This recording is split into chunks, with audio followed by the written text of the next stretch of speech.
दोस्तों, कैसे हैं आप लोग। उम्मीद है कि अच्छे होंगे। दोस्तों, आज से हम लोग देखेंगे सिपाही भर्ती परीक्षा संबंधी प्रश्न।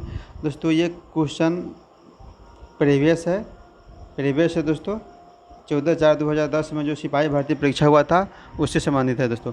हम लोग पहले प्रीवियस क्वेश्चन को देखेंगे। आपको मालूम होगा दोस्तों, जो भी क्वेश्चन हुआ है, जो भी एग्ज़ाम हुआ है, जो भी क्वेश्चन संग्रह हुआ है दोस्तों, ठीक है, इसके माध्यम से दोस्तों हम लोग देखेंगे। पहले क्वेश्चन बैंक को हम लोग इसलिए देखेंगे दोस्तों ताकि आपको आइडिया मिल जाएगा कि कैसा प्रश्न पूछ रहा है। दोस्तों 2022 तक का प्रश्न संग्रह किया गया है, ठीक है। चलिए दोस्तों, हम लोग देखते हैं पहला प्रश्न आपके सामने में क्या है। दोस्तों, पहला प्रश्न दोस्तों हिंदी से है। नदी शब्द का पुल्लिंग शब्द क्या होगा दोस्तों। नदी शब्द का पुल्लिंग शब्द दोस्तों नद होगा। क्या होगा? नद होगा, याद रखिएगा। हाथों हाथ में कौन सा समास है? अव्ययी भाव समास, यानी कि ऑप्शन नंबर बी, अव्ययी भाव समास है दोस्तों। हाथों हाथ में, जैसे कि दोस्तों बहुत सारा आता है समास में, जैसे कि अनजान हो गया, धाराधर हो गया। इससे क्या है दोस्तों? अनजान हो गया, अनजान हो गया, ये भी अच्छा बन जाता है दोस्तों। धाराधर यानी कि धाराधर, ये भी धाराधर, ये सब क्या है दोस्तों? ये भी दोस्तों क्या है? एक समास का ही है, ठीक है। अव्ययी भाव समास के अंतर्गत आता है दोस्तों, ठीक है, याद रखिएगा दोस्तों। चलिए नेक्स्ट देखते हैं। नेक्स्ट प्रश्न क्या है? जलद जलज, जलज का शब्द अर्थ क्या होता है? जलद शब्द का अर्थ दोस्तों क्या होता है? जल में जन्म लेने वाला। क्या होता है दोस्तों? जल में जन्म लेने वाला, जल में जन्म लेने वाला होता है दोस्तों, ठीक है। दोस्तों, हम इसको करने के बाद में दोस्तों अगर आप लोग अच्छा लगेगा तो दोस्तों बताइएगा, हम टॉपिक वाइज आपके लिए हम ला देंगे वीडियो और आपको मदद मिलेगा दोस्तों। नेक्स्ट देखते हैं दोस्तों। नेक्स्ट क्या है? नेक्स्ट है तत्सम के बारे में दोस्तों यहाँ दिए हुआ। फिर देखिए दोस्तों, तत्सम शब्द का चयन कीजिए। किसका चयन कीजिए? तत्सम शब्द का चयन कीजिए। यहाँ लिखा हुआ है तत्सम शब्द। दोस्तों, आपको तत्सम में आपको स दिखाई दे रहा होगा, ठीक है। तत्सम में स यानी कि संस्कृत, स से शुरुआत संस्कृत होता है, स से संस्कृत होता है ना दोस्तों, याद रखिएगा। तो संस्कृत, इसमें देखिए दोस्तों कि ये शब्द संस्कृत जैसा कौन सा लग रहा है। आप दिमाग लगाइए दोस्तों, आप दिमाग लगाइए कि कौन सा लग रहा है दोस्तों। गुलाब सिंपली सी भाषा हम लोग यूज़ करते हैं, घर भी यूज़ करते हैं, बादल यूज़ करते हैं, लेकिन एला जल्दी हम लोगों को सुनने को नहीं मिलता है। एला हम लोगों को सुनने को नहीं मिलता है दोस्तों, ठीक है। तो ऑप्शन क्या हो जाएगा? मेरा ऑप्शन नंबर ए हो जाएगा। ऑप्शन नंबर ए हो जाएगा एला। एला क्या है दोस्तों? तत्सम शब्द है। जो चीज़ दोस्तों हम लोगों के बोलचाल की भाषा में देखने को मिलता है, सुनने को मिलता है दोस्तों, वो तद्भव क्या आता है, ठीक है। और जो तत्सम होता है दोस्तों संस्कृत रूपी होता है, ठीक है। चलिए नेक्स्ट देखते हैं। नेक्स्ट क्या है दोस्तों? नेक्स्ट है आपका मोर का पर्यायवाची शब्द क्या होगा। मोर का पर्यायवाची शब्द क्या होगा दोस्तों? उसको जूम कर लेते हैं, बड़ा कर लेते थोड़ा। मोर का पर्यायवाची शब्द क्या होगा दोस्तों? मोर का पर्यायवाची शब्द क्या होगा दोस्तों? मोर का पर्यायवाची शब्द क्या होगा? मोर का पर्यायवाची शब्द दोस्तों आपका होगा सीखी। क्या होगा दोस्तों? सीखी, याद रखिएगा दोस्तों। दोस्तों, इस टाइप का प्रश्न हम कराएंगे। फिलहाल आप इसको देखिए। प्रीवियस क्वेश्चन देखने से दोस्तों आपको एक आइडिया बन जाता है कि कैसा प्रश्न पूछ रहा है, कैसे कैसे पैटर्न चेंज हो रहे हैं, या किस लेवल का प्रश्न पूछा जा रहा है दोस्तों, ठीक है। हम करवाएंगे दोस्तों, विश्वास कीजिए। तो मोर का पर्यायवाची शब्द क्या है? सीखी है। क्या दोस्तों? सीखी है। जैसे कि मयूर बोलते हैं ना, मोर का मयूर, मयूर भी बोलते हैं, याद रखिएगा। मोर का पर्यायवाची शब्द क्या है? सीखी है। कुछ और बात किया जाए तो दोस्तों सीतापंग है। मोर का क्या है दोस्तों? सीतापंग है। सीतापांग है। सीतापांग है किसका? मोर का ही आता है दोस्तों। कलापी भी है दोस्तों, कलापी भी है, मोर का ही पर्यायवाची होता है, ठीक है। इसमें क्या था दोस्तों? सीखी होता है। क्लियर। चलिए नेक्स्ट देखते हैं दोस्तों। नेक्स्ट क्या है? नेक्स्ट आपके सामने दोस्तों तद्भव से है। किससे है? तद्भव से है। तो तद्भव से है दोस्तों, पूछ रहा है कि इसमें तद्भव शब्द का चयन कीजिए। दोस्तों आपको मालूम होगा, बताया है जस्ट, जो चीज़ आपको कुछ अलग दिखे, यानी कि बोलचाल की भाषा में कम यूज होता हो। जैसे कि इसमें आपको मालूम होगा दोस्तों मुँह, मुँह बोलचाल की भाषा में यूज होता है, लेकिन मुख नहीं होता है। जो बोलचाल की भाषा में हम लोग किसी वर्ड को बार बार रिपीट करते हैं, यानी कि आम तरह बोल देते हैं, वह तद्भव मानेंगे। जो चीज़ को संस्कृत जैसा दिखाई पड़े वो होता है आपको तत्सम होता है। तो मुख आपका क्या होगा? तत्सम हो गया। और जो मुँह हो गया दोस्तों आपका तद्भव हो गया, ठीक है, याद रखिएगा। तो मुख का तत्सम पूछे तो, मुख का तद्भव पूछे तो मुँह हो जाता है, और मुख का तद्भव पूछे तो मुँह हो जाएगा, और मुँह का तत्सम पूछे तो मुख हो जाएगा। क्योंकि मुँह देख रहे हैं दोस्तों, बोलचाल की भाषा हम लोग मुँह यूज करते हैं, मुख नहीं ना करते हैं। यानी कि किसी बुक में आपको देखने को मिलता होगा मुँह नहीं देखने को मिलता होगा, ठीक है, रीडिंग नहीं करने को मिलता होगा। चलिए दोस्तों, आप समझ गए होंगे मेरी बात को। तद्भव आप एक सिंपल सी भाषा लेकर चलिए। आप तत्सम जो संस्कृत जैसा होता है, ठीक है, तद्भव तत्सम से जो भी प्रश्न बनता है दोस्तों, हम उस टाइप का हम एक्सपेक्टेड हम करवाएंगे, ठीक है। चलिए आगे देखते हैं। आगे शब्द है दोस्तों आप नग शब्द। क्या है दोस्तों, नग शब्द के लिए परिभाषित शब्द क्या होता है दोस्तों? आपको मालूम होगा नग शब्द का परिभाषित शब्द आपको क्या होता है दोस्तों? पर्वत होता है। क्या होता है? पर्वत होता है, ठीक है, माउंटेन, पहाड़, पर्वत होता है दोस्तों, ठीक है। नग शब्द का परिभाषित, आप इसको शिखर बोल सकते हैं, शिखर, सर्वोच्च शिखर बोल सकते हैं दोस्तों, पीक, ठीक है, शिखर बोल सकते हैं।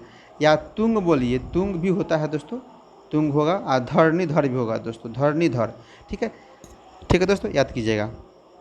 टॉपिक वाइज हम लाएंगे दोस्तों। चलिए, अतुल शब्द के लिए समानार्थी क्या होगा आपको बताना। अतुल शब्द दोस्तों, अतुल यानी कि उसके जैसा समझिए तो कोई नहीं। अतुल का अगर समानार्थी बात की जाए दोस्तों तो अद्वितीय। क्या होता है दोस्तों? अद्वितीय। क्या होता है? अद्वितीय, ठीक है, यानी कि अनुपम, यानी कि अद्भुत, अनूठा, सबसे बढ़िया नहीं बोलते, इसी जैसा कोई नहीं है, एक लौता है, एक मात्र है, ऐसा बोलते हैं ना, ठीक है दोस्तों, याद रखिएगा। अतुल शब्द का समानार्थी अद्वितीय होता है, या अनूठा बोल सकते हैं, या आप दोस्तों आप अनुपम बोल सकते हैं, या अद्भुत बोल सकते हैं। अद्भुत क्या बोल सकते हैं दोस्तों? अद्भुत। क्लियर? चलिए दोस्तों नेक्स्ट देखते हैं। ज्येष्ठ शब्द का विलोम शब्द क्या होता है दोस्तों? ज्येष्ठ का अगर विलोम शब्द की बात की जाए तो ज्येष्ठ का पहले हिंदी समझिए। ज्येष्ठ का मतलब होता क्या है? ज्येष्ठ का मतलब होता है दोस्तों अधिक उम्र वाला। नहीं कहते मेरा भाई जेठ है, ज्येष्ठ है, बोलते हैं ना, यानी कि हमसे अधिक उम्र में है, उम्र में ज़्यादा है। तो ज्येष्ठ का उल्टा यानी कि विलोम, जिसको एंटोनिम बोलते हैं, तो ज्येष्ठ का उल्टा होता है दोस्तों कनिष्ठ। क्या होता है दोस्तों? कनिष्ठ होता है। क्या होता है? कनिष्ठ होता है, याद रखिएगा। क्या होता है दोस्तों? ज्येष्ठ का उल्टा कनिष्ठ होता है। क्लियर? चलिए नेक्स्ट है दोस्तों, नेक्स्ट क्या है?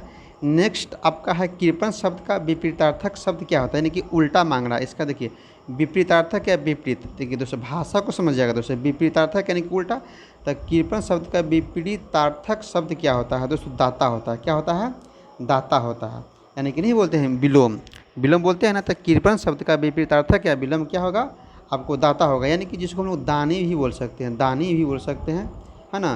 क्या बोलते हैं दोस्तों? दानी, जो उदार प्रवृत्ति का हो, उदार व्यक्ति हो, बोलते हैं ना इसको, जो सादा सा है, जो सहाय हो, इस टाइप का दोस्तों।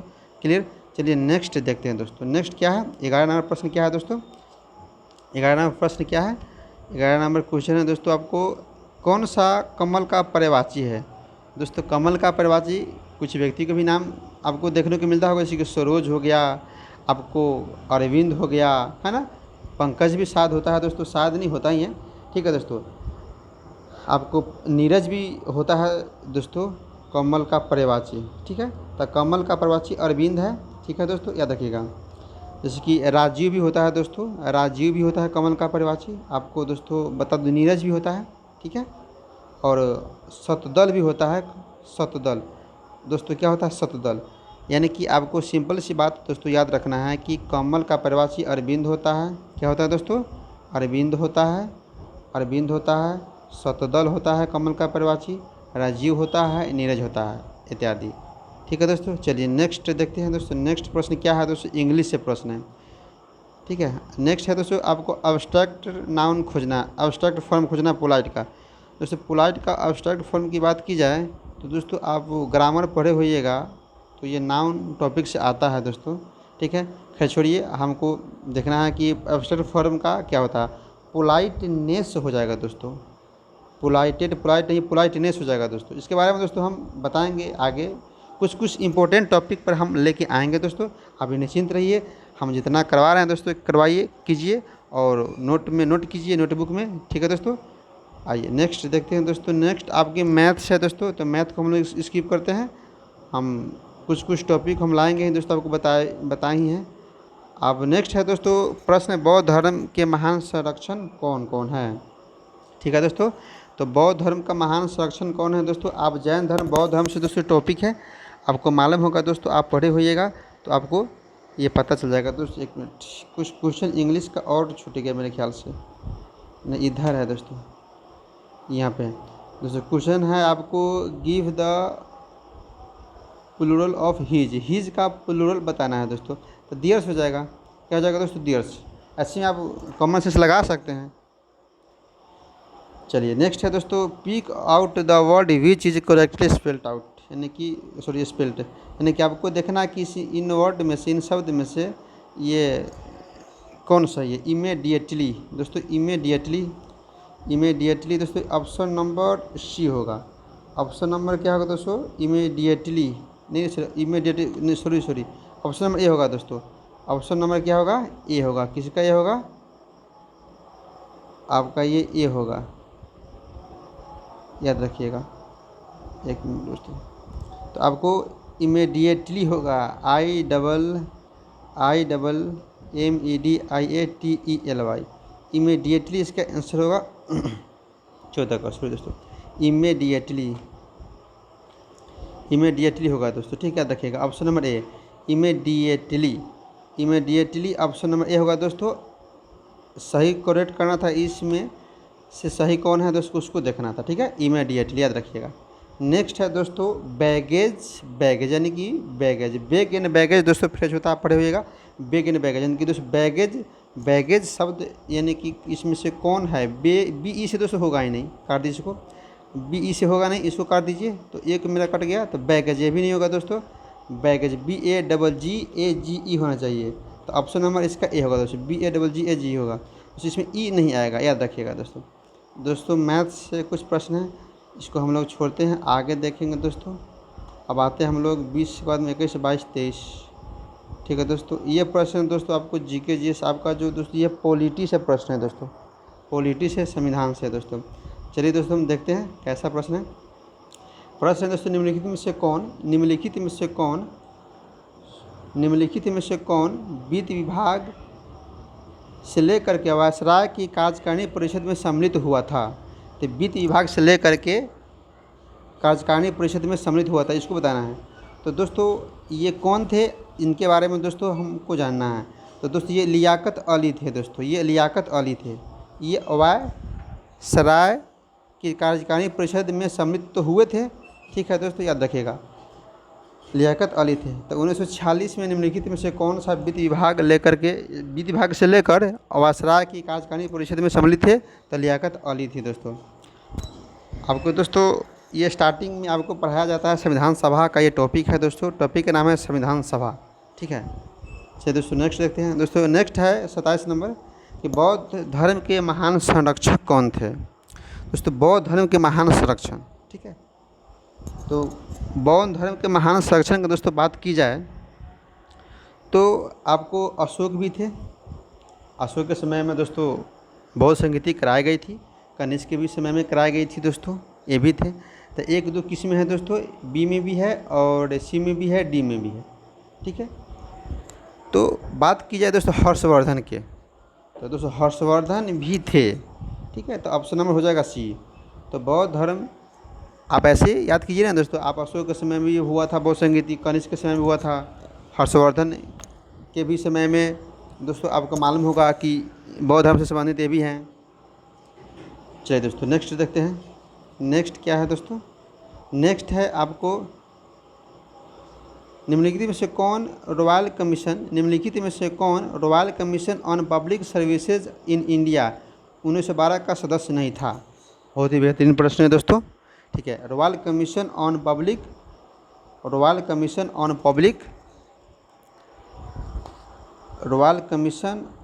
पब्लिक सर्विसेज इन इंडिया 1912 का सदस्य नहीं था, यानी कि कौन नहीं था दोस्तों, ये बाल गंगाधर तिलक नहीं थे, ठीक है दोस्तों, याद रखिएगा, ठीक है, बाल गंगाधर तिलक नहीं थे दोस्तों। रॉयल कमीशन की बात की जाए तो इसका अन्य नाम है दोस्तों आपको इस्लिंगटन कमीशन, इस्लिंगटन कमीशन, याद रखिएगा दोस्तों। चलिए नेक्स्ट देखते हैं। नेक्स्ट क्या है, नेक्स्ट है आपका निम्नलिखित में से किस एक पत्रिका का प्रकाशन महात्मा गांधी ने अपने दक्षिण अफ्रीका प्रवास के दौरान किया था। दोस्तों आपको मालूम होगा दोस्तों, इस टाइप का प्रश्न खूब पूछता है, ये आपका दोस्तों इंडियन ओपिनियन हो जाएगा दोस्तों। हाल ही फिलहाल में दोस्तों मद्य निषेध का एग्ज़ाम हुआ था, दरोगा लेवल का, इंस्पेक्टर लेवल का दोस्तों, इसमें पूछा था गांधी जी के बारे में, हिंद स्वराज पुस्तक के बारे में पूछ दिया था दोस्तों। इस टाइप का प्रश्न एक बार दरोगा में पूछा था दोस्तों, इससे पहले जो 2223 पोस्ट आया था इसमें पूछा था। इसलिए दोस्तों महात्मा गांधी से जो भी बुक है दोस्तों आप उसको ज़रूर पढ़िएगा। हम ऐसे में करवाएंगे तो करवाएंगे ही दोस्तों। चलिए याद रखिएगा, महात्मा गांधी ने अपने दक्षिण अफ्रीका प्रवास के दौरान कौन सा पत्रिका का प्रकाशन किया था दोस्तों, ठीक है, याद रखिएगा। तो इंडियन ओपिनियन। तो महात्मा गांधी का दोस्तों पुस्तक की बात की जाए, एक पुस्तक है हिंद स्वराज। हिंद स्वराज महात्मा गांधी ने ही लिखा था दोस्तों, याद रखिएगा, ठीक है। चलिए हम लोग आगे देखते हैं, आगे देखते हैं दोस्तों। आगे क्या है, आगे है दोस्तों आपका प्रश्न, कांग्रेस के किस अधिवेशन में यह संकल्प पारित किया गया है कि विधि के समक्ष जाति, वंश, स्त्री पुरुष का लिहाज किए बिना समानता होनी चाहिए। क्या होना चाहिए दोस्तों, समानता होनी चाहिए। तो ये है दोस्तों कांग्रेस के अधिवेशन में ये बात कही गई थी, ठीक है, इसी के बारे में दोस्तों बोला गया है, ठीक है। चलिए देखते हैं। तो दोस्तों 30 का आपका आंसर हो जाएगा, 30 का आपका आंसर हो जाएगा दोस्तों कराची अधिवेशन में। दोस्तों कराची अधिवेशन से प्रश्न बहुत ही बनता है दोस्तों, इस टाइप का प्रश्न। इससे पहले आपको मालूम होगा दोस्तों 2213-24 पोस्ट था दोस्तों, उसमें भी प्रश्न पूछा गया था दोस्तों, 2246 पोस्ट में, सॉरी, इसमें प्रश्न पूछा गया था दोस्तों कराची अधिवेशन से, ठीक है दोस्तों। अधिवेशन से प्रश्न बनता ही बनता है, याद रखिएगा दोस्तों। दोस्तों हम बताया है ना आपको कि प्रीवियस क्वेश्चन करने से दोस्तों आइडिया मिलता है, कुछ क्वेश्चन ऐसा भी होता है जो हूबहू छाप दिया जाता है, ठीक है। चलिए नेक्स्ट देखते हैं दोस्तों। फिर से कांग्रेस के किस अधिवेशन में यह संकल्प पारित किया गया कि विधि के समक्ष जाति, वंश, स्त्री पुरुष का लिहाज किए बिना समानता होना चाहिए। कराची अधिवेशन 1931। तो कराची अधिवेशन कब हुआ था दोस्तों, 1931 में। लाहौर अधिवेशन कब हुआ था दोस्तों, 1929 में। लखनऊ अधिवेशन दोस्तों कब हुआ था, 1916 में। कलकत्ता अधिवेशन कब हुआ था दोस्तों, 1906 में। दोस्तों इससे संबंधित बहुत सारे बातें हैं दोस्तों, हम करवाएंगे, इसके लिए निश्चित रहिए। पहले प्रीवियस क्वेश्चन को देखिए दोस्तों, कुछ आइडिया बनेगा। चलिए आगे देखते हैं, आगे क्या है मेरा दोस्तों, आगे है आपका क्या नंबर है दोस्तों, 30 नंबर। तो हम लोग 31 पाते हैं। 31वें प्रश्न क्या है दोस्तों, 31वें प्रश्न है आपका, निम्नलिखित में से कौन सैंधव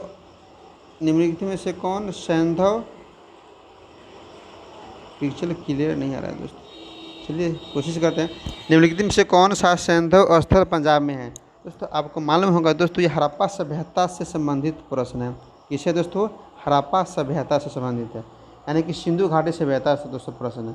चलिए इसको हम लोग देखते हैं, कौन हड़प्पा सैंधव स्थल पंजाब में नहीं है। दोस्तों हड़प्पा कालीबंगा दोस्तों पंजाब में तो है नहीं, कालीबंगा दोस्तों कहाँ नहीं है, पंजाब में नहीं है।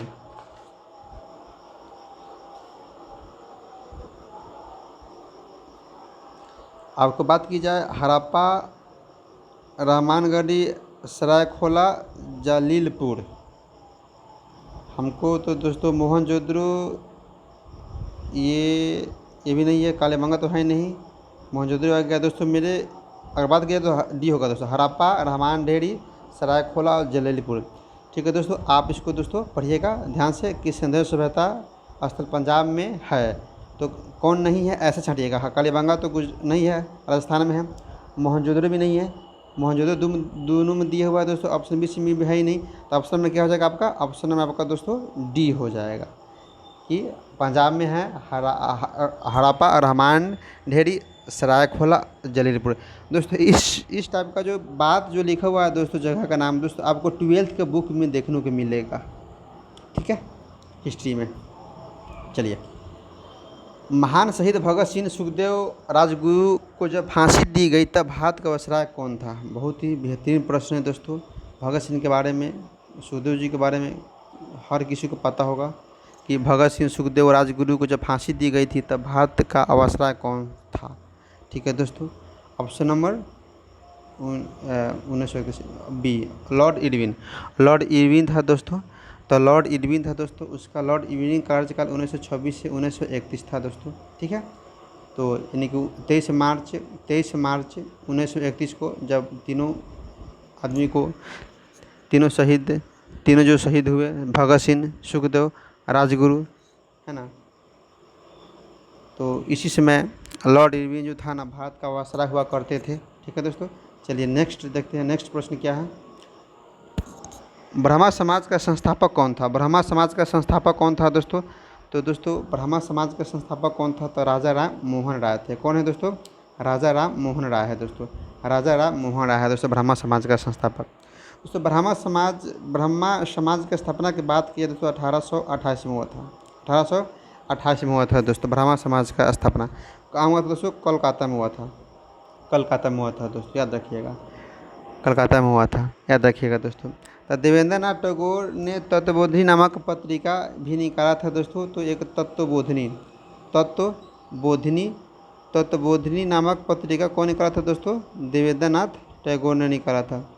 तत्वबोधिनी नामक पत्रिका, तत्वबोधिनी देवेंद्र नाथ टैगोर ने निकाला था दोस्तों। देवेंद्र नाथ टैगोर, याद रखिएगा दोस्तों।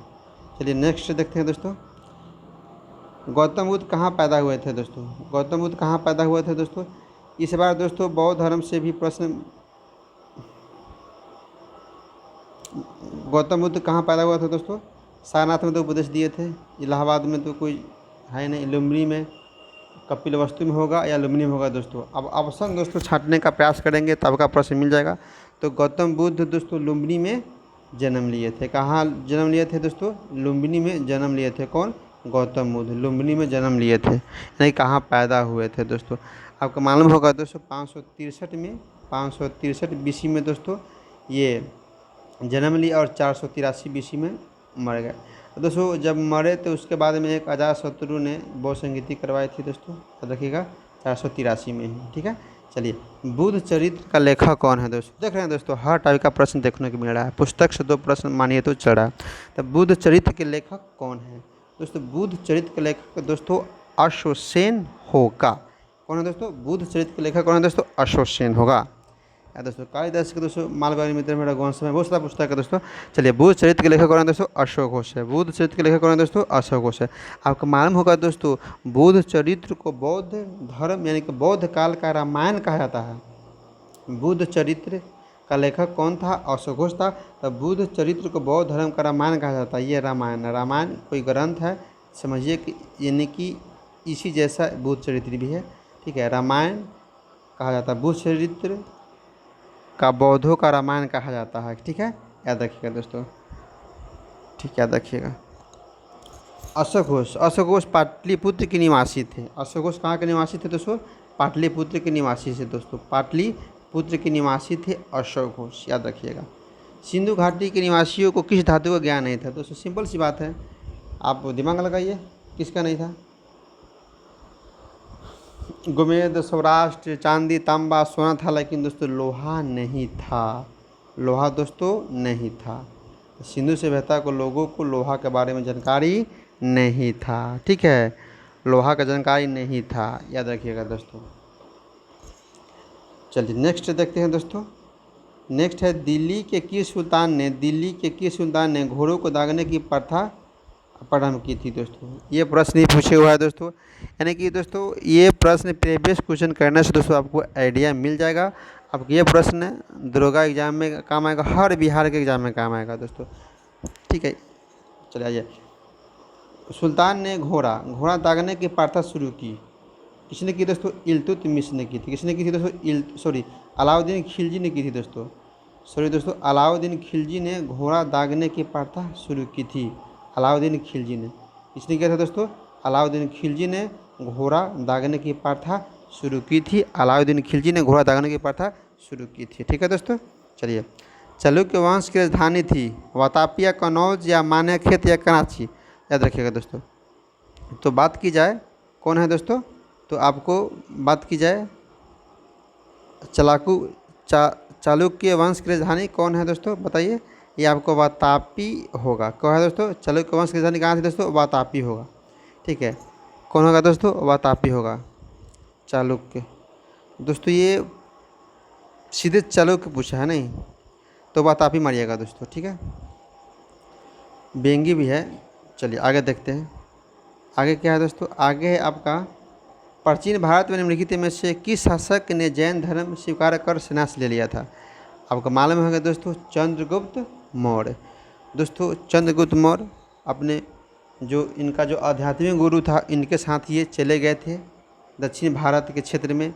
उन्होंने यानी कि श्रवण बेलागोला, आपको मालूम होगा दोस्तों, में चंद्र पर्वत, चंद्रगिरी जिसको बोलते हैं, चंद्रगिरी, वहीं पे दोस्तों इन्होंने अपने शरीर को त्याग दिया था दोस्तों। यानी कि संथरा, जिसको नहीं बोलते संथरा सन लिखना विधि के माध्यम से, याद रखिएगा दोस्तों। प्राचीन भारत में किस शासक ने जैन धर्म स्वीकार कर संन्यास ले लिया? चंद्रगुप्त मौर्य। चंद्रगुप्त मौर्य, ठीक है, चंद्रगुप्त मौर्य।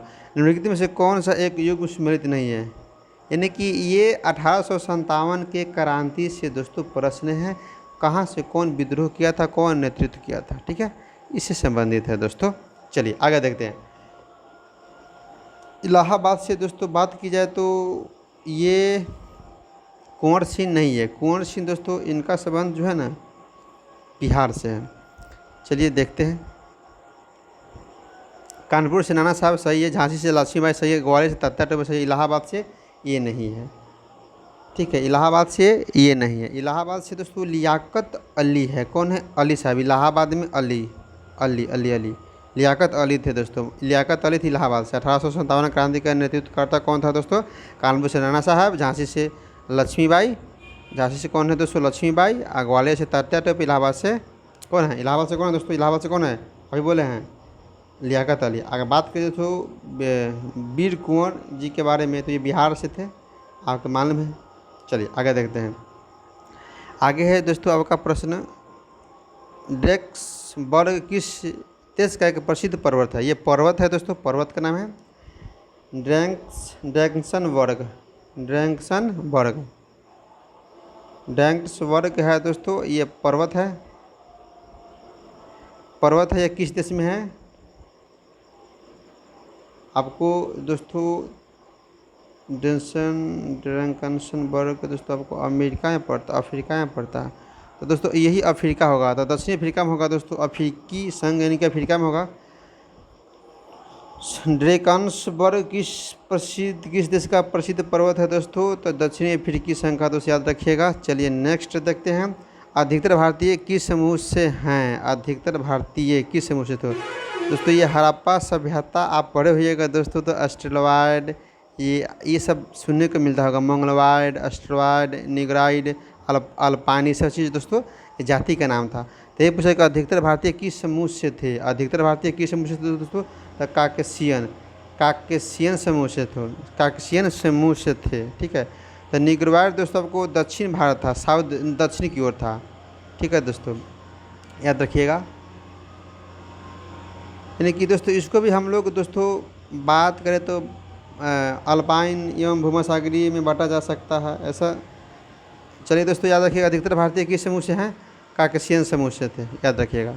नेक्स्ट प्रश्न क्या है? 44 क्या है दोस्तों? 44 आपका है, 44 है दोस्तों आपका। 44 प्रश्न क्या कहता है? समुद्री तट के सहारे कोहरे के निर्माण का कारण क्या है?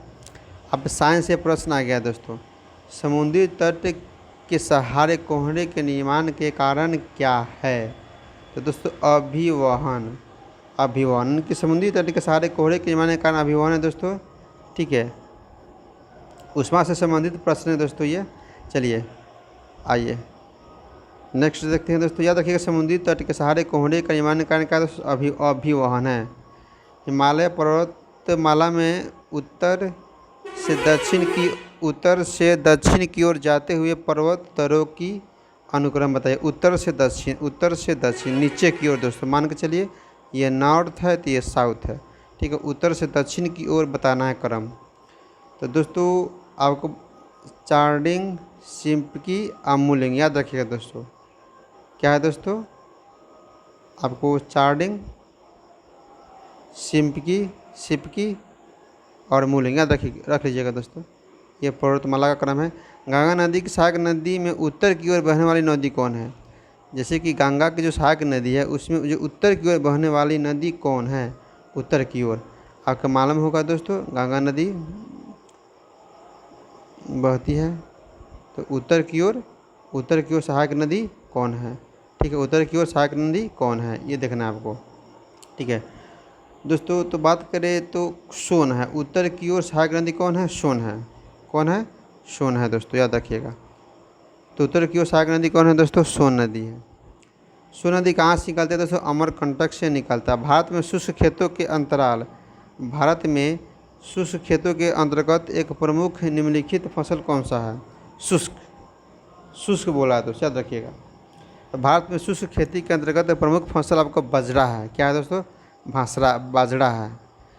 ठीक है, ये बाजरा है। इससे दोस्तों ये भी पूछता है कि रबी फसल कौन है, जैसे कि धान रबी फसल है ना। धान आपको खरीफ फसल है कि गेहूँ रबी फसल है कि खरीफ फसल है? दोस्तों धान आपका खरीफ फसल हो गया, धान में ज़्यादा खर होता है ना, गेहूँ में कम खर होता है, तो रबी फसल हो जाएगा। तो गेहूँ रबी फसल है, धान खरीफ फसल है, ऐसे भी दोस्तों आप याद कीजिएगा। तो लिख रहा है कि शुष्क खेती के अंतर्गत प्रमुख फसल बाजरा सही है, शुष्क खेती।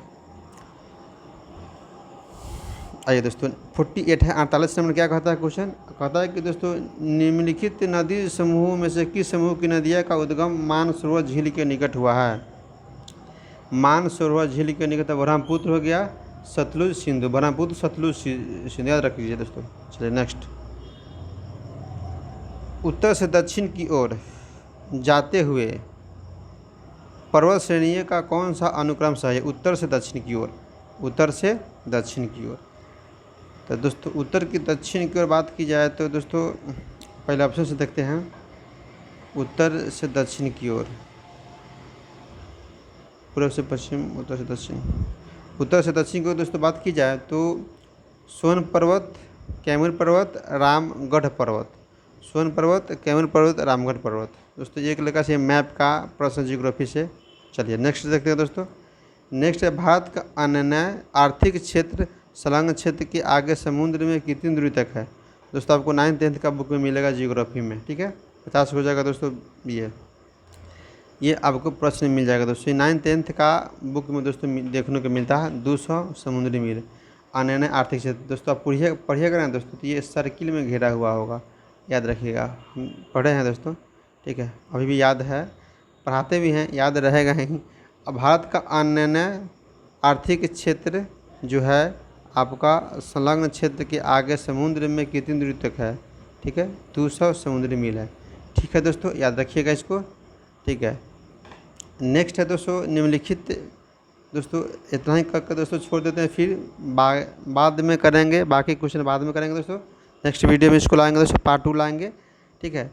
याद रखिएगा दोस्तों, ये प्रश्न आपको मिल जाएगा इसकी 14/4/2010 का जो क्वेश्चन हुआ है दोस्तों, इसका सेकेंड वीडियो आएगा दोस्तों, ठीक है। थोड़ा फास्ट में करेंगे, इसमें थोड़ा स्लो है। लास्ट प्रश्न क्या है दोस्तों आपका प्रश्न यही है दोस्तों कि राष्ट्र मार्गों में किसकी सबसे अधिक लंबाई है?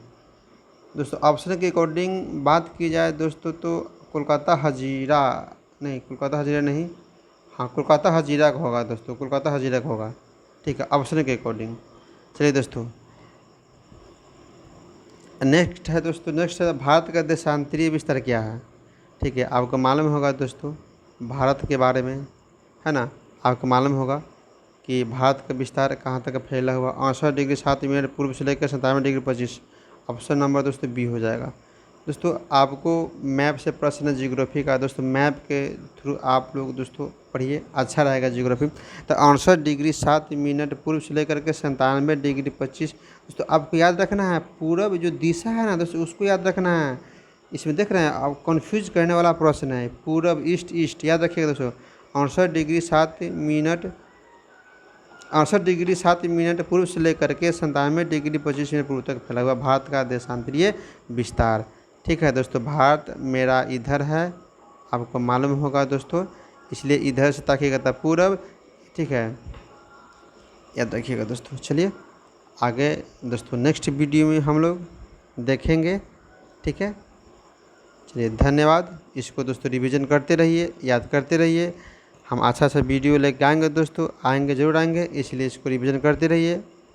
जय हिंद दोस्तों।